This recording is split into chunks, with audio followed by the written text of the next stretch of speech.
bem-vindos ao Academy UFSC, um projeto da UFSC para quem busca conhecimento, desenvolvimento e informação. A Sinova criou o programa Inova UFSC, que surge para promover uma cultura de empreendedorismo e inovação na universidade. Dentro do Inova UFSC, o Academy é um programa do Departamento de Ciências da Administração, focado na sensibilização para a inovação e o empreendedorismo.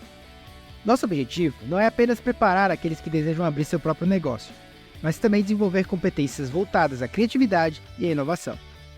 Oferecemos workshops, mentorias, capacitações e visitas técnicas para aproximar o aluno de ambientes inovadores e profissionais capacitados. Estamos profundamente conectados com o ecossistema inovador de Santa Catarina, criando pontes entre a universidade e o mercado. Participe das atividades promovidas pelo Academy UFSC e seja parte de uma comunidade que está moldando o futuro da inovação. Academy UFSC. Inovação e empreendedorismo para todos. Olá pessoal, sejam muito bem-vindos ao primeiro Academy Convida. Hoje a gente está começando aí um novo projeto aqui do Academy, que é um projeto do Sinova UFSC, e a gente conta com parcerias aí do Sebrae, parceria do Centro de Ciências da Administração. Então aí a gente está começando esse novo projeto para trazer nomes do mercado aqui para a nossa universidade, para o nosso centro, para que eles possam compartilhar um pouco das experiências deles com a gente. Então, hoje a gente tem a honra de receber o Diogo. O Diogo, ele é membro do Conselho Estadual de Educação, é CEO e presidente do Grupo Nacional IBREP, e tem aí 20 anos de experiência, hein, Diogo? Em vários cargos ali da organização, em todos os cargos da estrutura da organização, até chegar hoje ao posto de CEO, né? E a IBREP é uma escola imobiliária, que, enfim, oferece cursos para quem já é ou quer ser profissional desse mercado imobiliário. Além de ele também investe em outros vários negócios, a gente estava conversando aqui, até clínica de estética ele investe. Então, Diogo, primeiro, cara, obrigado por ter topado essa loucura, né, de fazer aqui um podcast na UFSC. Obrigado. Que é isso, Gustavo. É uma satisfação estar aqui com vocês, poder falar para a audiência da Academy, poder contribuir com esse projeto. Eu espero que seja o primeiro de muitos e pessoas que eu seja apenas a pontinha aqui, que tragam pessoas cada vez mais, com mais gabarito, com mais conteúdo para contribuir com a audiência do Academy. Já começamos com o pé direito já. Mas, Diogo, assim, é curioso tu ver, até um agradecimento ao professor Maurício, né, que fez essa ponte, fez esse contato, professor Maurício Fernandes Pereira, e ele comentou logo de cara da tua trajetória profissional de office boy até CEO, né? E, cara, como assim de office boy até CEO, né, em 20 anos? É uma coisa bem interessante. Como é que foi essa tua trajetória profissional, assim, pra gente entender? Gustavo, eu morava em Balneário Camboriú em 2005. E de 2002 a 2005 eu trabalhava em casa noturna em Balneário Camboriú. Era maravilhoso, né? Era um emprego que todo jovem gostaria, porque festa grátis, bebida, né? Imagina, eu era muito jovem. Mas chegou uma hora que bateu na minha consciência que seria do meu futuro, né? Eu falei, aqui não tem o futuro. Trabalhar na noite, né? Você ganhava pouco e não estudava, não tinha muitos grandes interesses, até que surgiu uma oportunidade para vir a Florianópolis trabalhar numa empresa de cursos imobiliários que não era o IBREP ainda, né? Então, eu pensei que podia ser uma oportunidade para mim, né? Eu saí daquele mundo que eu ia ficar só trabalhando na noite e vim para um mercado mais formal, vamos dizer mais assim. perspectiva. Isso, com horizontes. Então, eu aceitei e vim para Florianópolis. E o cargo era de auxiliar administrativo, de office boy, né?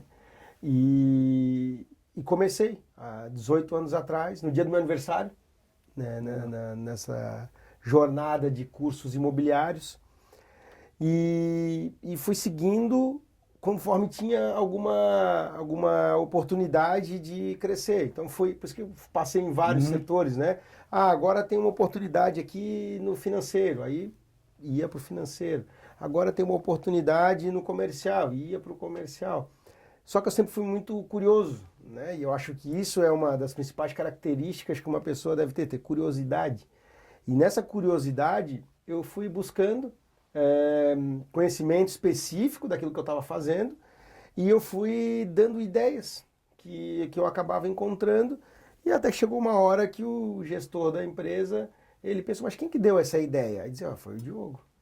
Aí teve uma oportunidade, eu já estava acho que há quase um ano nessa empresa, surgiu uma oportunidade de ser um gerente de escritório, né? Era uma empresa, era pequena ainda, e então a pessoa que era gerente, ela pediu demissão e o dono da empresa estava viajando. E aí nessa viagem eu tomei conta de tudo, e eu lembro que estava em obra, precisava pintar, eu fiz tudo, pintava, limpava e assumi. Quando o dono da empresa voltou, viu que eu tinha cuidado disso, então vamos fazer uma eleição para quem deve ser o novo gestor, porque eu não ia contratar alguém, tinha vários setores, e os funcionários me escolheram para ser o líder, né, do escritório. E dali eu agarrei a oportunidade, Gustavo, e fui galgando, né? Até que chegou um momento que eu gerenciava a empresa aqui em Santa Catarina, e a empresa estava com um braço no Rio Grande do Sul. E sempre tinha aquela rixa de qual que era a empresa que mais vendia, né? E o Rio Grande do Sul nunca tinha ganho em Santa Catarina. Então com esse problema que tivemos em Santa Catarina, o gestor de lá saiu. E aí eles me convidaram para ir para o Rio Grande do Sul tocar o projeto, e eu não quis de início. Mas aí me desafiaram, né? Falaram, olha, você só quer ficar aqui na praia? Eu falei, não, então eu vou. E eu fui para o Rio Grande do Sul, eu fiquei 10 meses. Nesses 10 meses eu resolvi o problema grande que tinha lá. Se tornou a empresa que mais vendia, o estado que mais vendia. E começou a ter problema aqui e mandaram voltar. Então eu estava sempre apagando incêndio. E eu voltei, né? Então depois que eu voltei, eu fiquei nessa parte de ser o gestor que fazia expansão. Então precisava abrir São Paulo, eu ia a São Paulo. Precisava abrir Paraná, eu ia no Paraná. E fiquei como um diretor geral, porque era sempre eu quem abria as unidades. Fui crescendo junto com a empresa, né? Então comecei como office boy, mas a empresa era pequena e a empresa foi crescendo e eu fui aproveitando essa oportunidade. Neste momento eu já comecei a ganhar uma participação na empresa, uma pequena participação, ganhei a confiança, né, do sócio. E aí seguimos com isso, até que eu, em 2008, isso foi em 2006, em 2011, eu já era o principal executivo de um grupo que estava em 4 estados, né, ofertando formação imobiliária, porque é um curso obrigatório para quem quer ser corretor de imóveis. Então, você, para oferecer esse curso, tem que ter uma autorização do Estado, em cada Estado. Então, eu fui me especializando nisso, em saber como que uma escola podia ter autorização para funcionar. Depois, como que eu organizo o funcionamento dessa escola. Depois, como que eu faço o comercial e o marketing, e essa escola fica ampla, né? Com isso, eu já estava dominando toda essa parte de educação, e principalmente educação no formato à distância. Foi seguindo, eu fui aumentando a minha participação na empresa, depois outras oportunidades de aquisição na empresa vieram, a gente fundou uma área de trânsito, e nós então adquirimos uma parte de uma empresa de trânsito, que existe até hoje, que é o ICETRAN, para quem, por exemplo, perdeu a carteira por excesso de pontos, precisa fazer um curso de reciclagem, lá no ICETRAN você pode fazer esse curso de reciclagem. Aí começamos a investir em startups e agora, recentemente, nós nos tornamos uma faculdade. Né? E em 2020, acho que foi a grande mudança na minha carreira, que foi quando o principal executivo da empresa, o principal acionista, ele teve um problema no coração, precisou fazer um cateterismo, e quando ele saiu do hospital, veio o lockdown. Nossa. Então ele ficou impossibilitado, de uma pessoa de mais idade, e com isso ele deixou o comando completamente comigo. E aí o faturamento de 2019 para 2020 dobrou. Nossa. 2021 foi maior ainda. Então ali eu me consolidei, né, na empresa, fiz mudança fizemos rebranding, fizemos mudança de cultura, e aí com a mudança de cultura mudamos funcionários e começamos a olhar para uma expansão da empresa. Até que em 2000, já fazendo às vezes de CEO, mas somente em 2023, ou seja, se eu não estiver errado aqui, 17 anos depois que eu me torno CEO da empresa que eu comecei como office boy, e agora em 2024 essa empresa se torna uma faculdade, né, Gustavo? E tem uma coisa que é importante na minha jornada, que eu não me orgulho, e até eu estava comentando aqui que eu tive sorte, né? Mas é uma história interessante de contar, porque com essas andanças de ir para um lado e para o outro, eu era acadêmico de Direito. Eu não consegui concluir o meu curso de Direito, porque eu ia para um estado, aí fazia validação de conteúdo, perdi a fase. E aí chegou uma hora que eu desisti, eu acabei adquirindo o conhecimento no chão de fábrica, Sim. né? Então hoje eu sou dono de uma faculdade, sou dono de uma rede de escolas, sou conselheiro do Conselho Estadual de Educação de Santa Catarina, com uma formação técnica, com muito conhecimento e vivência na gestão escolar, mas eu não concluí ainda o curso... O ensino formal. O ensino formal, né, o curso superior. E isso mostra que a gente precisa...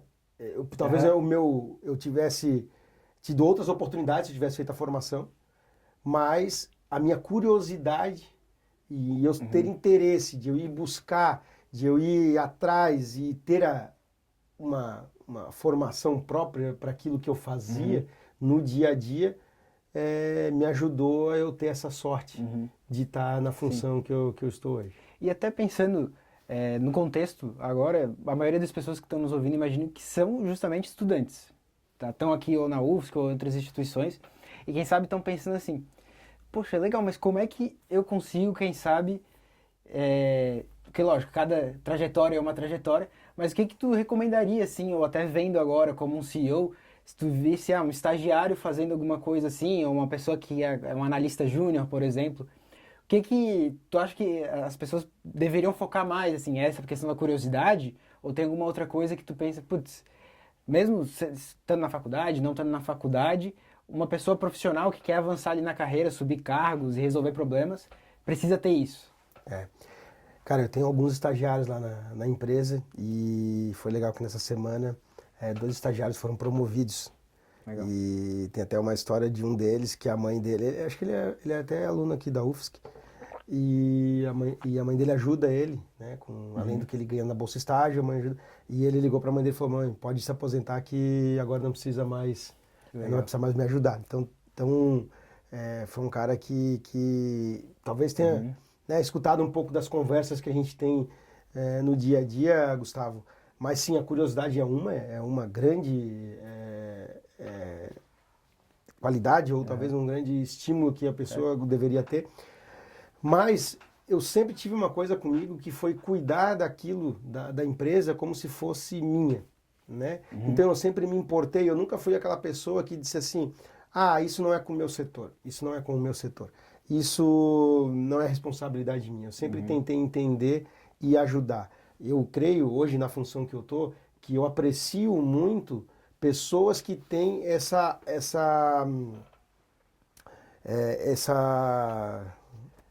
vontade, né? Essa força, né? Essa força de iniciativa, essa iniciativa de ir lá e fazer mais do que aquilo que é a função dele, de se importar, de ir atrás, de buscar solução, né? E você, além de ter essa possibilidade, você ter essa iniciativa, você ter bom relacionamento. Porque muitas vezes, Gustavo, a gente tem pessoas técnicas que são excelentes, que sabem muito, mas são pessoas fechadas, são pessoas que não compartilham o conhecimento, são pessoas que cumprem a tabela, sabe? Então, eu vou fazer aqui, até aqui, depois eu vou embora e esse é meu papel. E às vezes uma pessoa esforçada, que não é tão competente quanto aquela, mas que é esforçada, que quer aprender, que quer fazer, que tem vontade, ela é muito melhor vista pela gestão, pela sua liderança, do que aquele que só tem a parte técnica.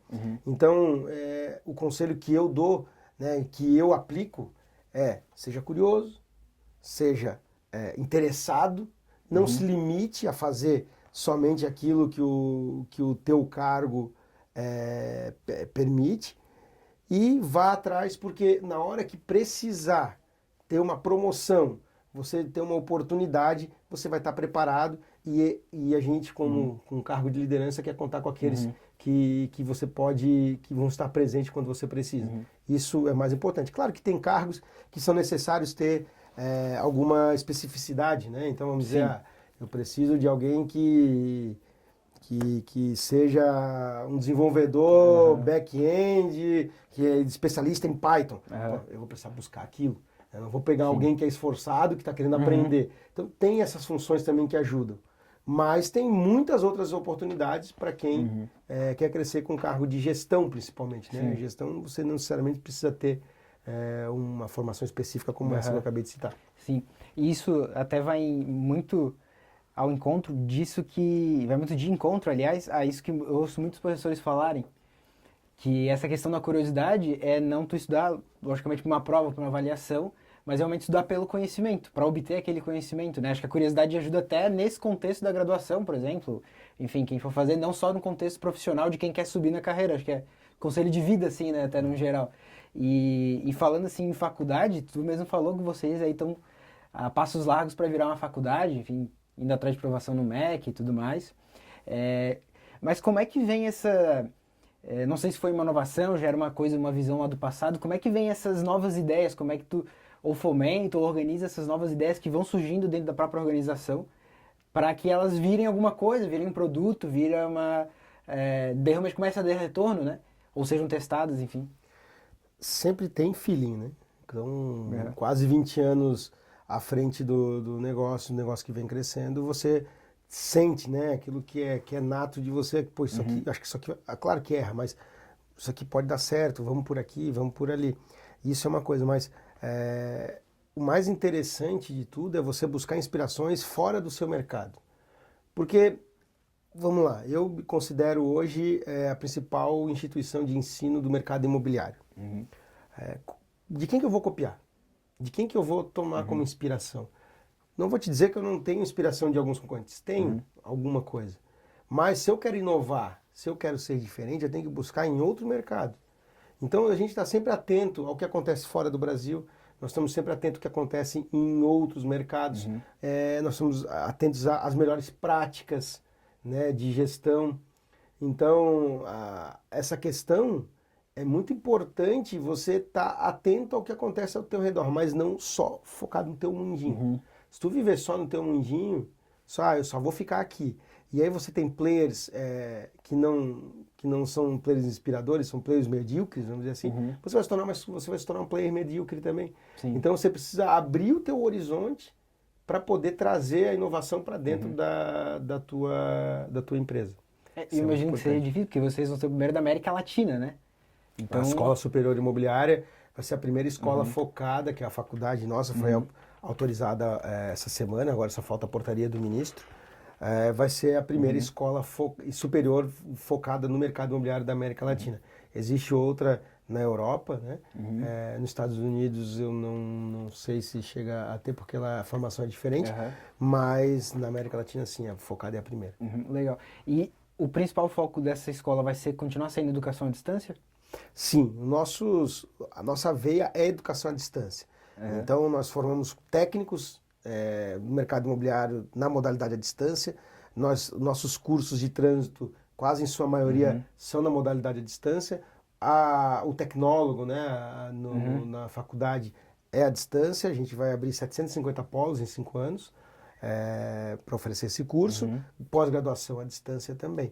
E a ideia é trazer outros cursos de outras áreas, não só para a faculdade, como para a escola técnica também, na modalidade à distância. Nós aprendemos isso, Gustavo, e é legal que o estudante de educação à distância ele tem um perfil diferente também, né?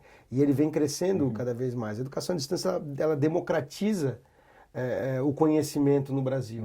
Então você pode levar uma educação de qualidade para a Avenida Paulista e lá para o interior do Amazonas. Desde que hoje em dia você tem Starlink, você tem muitas opções aí que faz chegar a internet em lugares remotos que antigamente não era possível. Então a democratização do conhecimento está no Brasil todo, num país do tamanho que nós temos, ela se dá por meio da educação à distância. E a educação à distância, ela tem alunos, embora ela esteja recentemente sendo demonizada aí pelos órgãos, né, federais de educação, então estão numa discussão bastante grande. Uhum. O aluno da educação à distância é um aluno que ele precisa ser mais autodidata, não é autodidata, ele precisa ser mais Organizado, mais assim. organizado, ele tem mais regras, sabe? Aham. Porque ele precisa ter um conhecimento, ele precisa ter Uma disciplina uma interior. disciplina, desculpa, tá me Aham. fugindo das ideias. Ter uma disciplina porque ele precisa conduzir o seu estudo, né? Diferente Uhum. de vocês aqui que estão aqui na UFSC, que tem o horário da aula, você Aham. sabe o horário daquela aula, vai ter o exercício, o professor vai aplicar. Então, o aluno de educação à distância, ele tem que ter uma disciplina maior. E isso também faz com que, se ele, que ele conclua um tecnólogo ou um curso técnico nessa parte, isso leve também para o dia a dia do trabalho dele. Uhum. E como é que tu enxerga esse mercado? Porque tu falou que vão ter vários polos também, né? Se não me engano, 750 polos. Vai ser para 750 polos em 5 anos. Legal. E aí a educação à distância ela vai ter esses pontos de contato presencial, assim, porque a gente vê, por exemplo, aqui na UFSC que tem muitas vezes, eu quero aprender sobre um tema, eu vou ter uma feira, vou ter um workshop, vou ter alguma coisa presencial. Vocês têm esses eventos presenciais, são as avaliações presenciais, como é que isso funciona? Depende do tipo de curso, né? O curso técnico, e depende do estado também. O estado, cada estado tem uma regra. Então, os cursos técnicos sempre vão ter um momento presencial. Seja a prova, o estágio, ou algumas atividades no polo, na sede da escola, ou em ambiente profissional. A faculdade, ela tem pelo menos as provas também. Né? Então, os momentos presenciais são menores, mas vai depender muito no curso técnico de cada estado, e na faculdade, aí o MEC permite que seja somente a prova. Entendi. Não, legal isso. Porque a educação à distância, de fato, principalmente depois da pandemia, ganhou muita força, né? E acho que abriu bastante a mente de muita gente sobre isso. Muita gente que talvez não achava que ia se adaptar, que se adaptou à educação à distância. Então acho que é bem interessante ter essa questão, até porque boa parte dos certificados, alguém que está fazendo faculdade agora, está fazendo uma graduação normal, vai precisar de um certificado, vai precisar fazer um curso à distância para fazer uma prova, às vezes até online, uma certificação de gerenciamento de projeto, por exemplo. Né? Então isso é uma coisa que a gente precisa estar atento e entender como é que funciona para se preparar, porque é um grande diferencial, não é certificação, um curso extra, tem uma pós-graduação online que a gente pode fazer. Mas eu queria mudar um foco agora um pouco, para a gente encerrar, mais relacionado assim numa ótica de administrador de empresa, né? Como um gestor, uma pessoa que está olhando. Eu imagino, como tu falou, tem a questão do feeling, tu já deve estar olhando de coisas agora, como tu disse, para os próximos 5 anos, próximos 10 anos, para tendências de mercado, assim. E tu falou que em 2019, por ali, teve uma grande mudança da cultura organizacional, essas questões. Eu queria ver como é que tu sente, assim, o que são alguns indícios que tu vê, que às vezes tu tá numa empresa e diz, putz, isso não tá funcionando, ou isso aqui tá funcionando, mas, cara, se a gente quiser dar um passo muito maior, a gente vai ter que mudar, a gente vai ter que fazer um rebranding, vai ter que mudar a cultura. Como é que tu enxergou essa necessidade, assim, ou, né, junto com os outros gestores, e como é que tu conduz esse processo que eu imagino seja bem delicado, né? Sim. Primeiro que as gerações estão mudando, né, Gustavo? Então, o perfil comportamental do meu funcionário, o perfil comportamental do meu cliente, ele não é mais o mesmo de antes da pandemia. Ele não é mais o mesmo de 2010. Então, entender o movimento geracional do mercado, eu estava até lendo semana passada de que a geração, se não me engano, a última geração, acho que é a geração Z, Isso. ou é a Z, né? Ela passou, que entrou no mercado de trabalho agora, acho que é a Z ou é a Y. Bom, é uma dessas últimas letrinhas aí. Ela passou a força de trabalho dos baby boomers, né, dos anos 60. Então, ó, pra você ver como é. Então, já tem uma maior massa da geração dos anos 80, que é essa a geração que eu faço parte, do que aqueles que eram dos anos 60, que eram os gestores das empresas.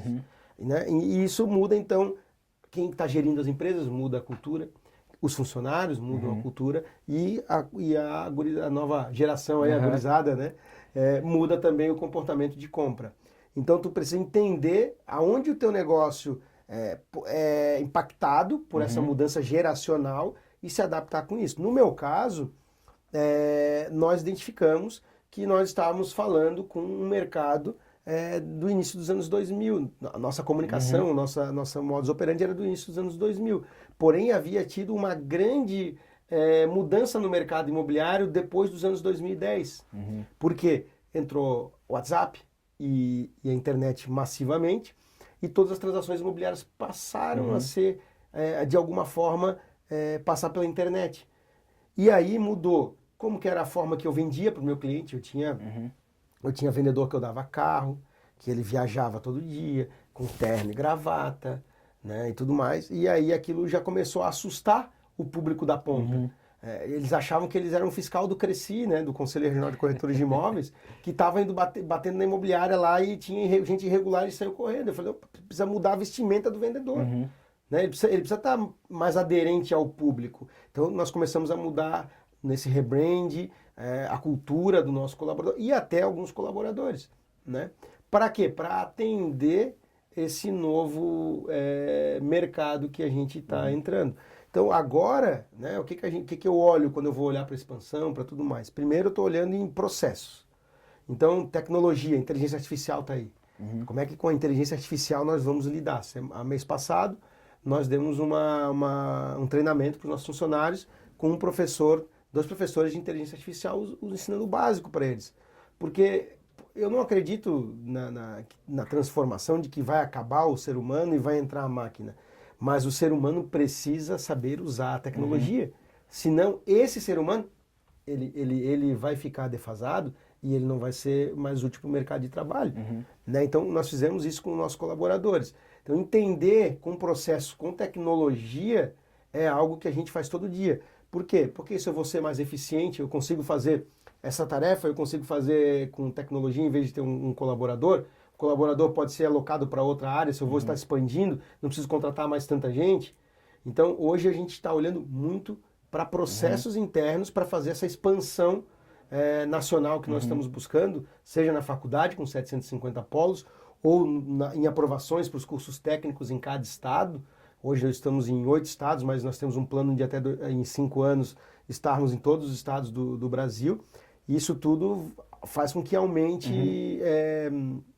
pessoas, né, no processo. Então, esses processos estão sendo revisitados com tecnologia para poder ser cada vez mais competitivo. Então, olhe para a tecnologia, tem muita oportunidade dentro da empresa para você fazer isso.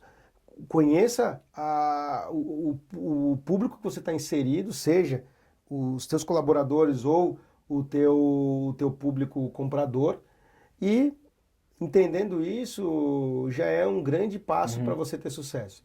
Porque não é simplesmente você pega um produto e coloca ali e sai para vender. Não é uma comida que a pessoa diz, é gostoso, não está gostoso. Muitas vezes o processo de você fazer uma comida tem coisas para você que você pode melhorar, mas no meu caso é serviço. Né? Então serviço você tem que agradar pessoas, né? Você tem que convencê-la de que você vai prestar o serviço de uma forma que vai agradar ela e por um preço justo. Legal. Diogo, é uma pena, mas a gente vai ter que encerrar. Obrigado de novo por ter topado mais uma vez. Você quer deixar suas redes sociais, o pessoal dá uma olhada? Claro. Quem quiser, né, conhecer um pouco do que nós estamos fazendo lá no IBREP, o @IBREP, IBREP. Lá nós compartilhamos bastante conteúdo do mercado imobiliário, principalmente, para você saber se de repente estiver com vontade de fazer uma transição de carreira. É um mercado que está pagando bem, realmente está pagando muito bem ultimamente. Ou então quiser saber um pouco mais sobre construção civil, sobre marketing, né? Porque o mercado imobiliário ele é multidisciplinar. Então nas redes do IBREP nós estamos sempre colocando isso, assim como no YouTube nós temos um canal chamado Corretor Conteúdo, que já é um canal com quase 50 mil inscritos, que sai vídeo toda semana relacionado ao mercado imobiliário e as oportunidades que nós temos nesse mercado. Então é um prazer falar com todos vocês. Obrigado, Gustavo, pela oportunidade. Espero poder ter contribuído de alguma forma e fico à disposição aí se precisar mais uma vez. Fechou, muito obrigado. Então, pessoal, sigam o Diogo, sigam também o Academy.ufsc para ficar aí por dentro dos próximos podcasts, dos próximos Academy Convida que a gente lançar. Queria agradecer também, sempre não deixar de agradecer o Sinova UFSC, a nossa Secretaria de Inovação, agradecer ao Sebrae também pela parceria de sempre e ao Departamento aqui de Ciências da Administração e também, né, o professor Maurício, de novo, ter feito a ponte, né, com o nosso convidado Diogo, e também a Rafaela, que está aqui por trás, a Daniela, também estagiárias do Academy, e as professoras Andressa e Gabriela, que estão aí sempre dando suporte para a gente. Fechou? Então, muito obrigado. Por favor, não se esqueçam de se inscrever aqui no nosso canal, enfim, seguir nas nossas redes sociais e nos vemos no próximo Academy Convida. Tchau, tchau.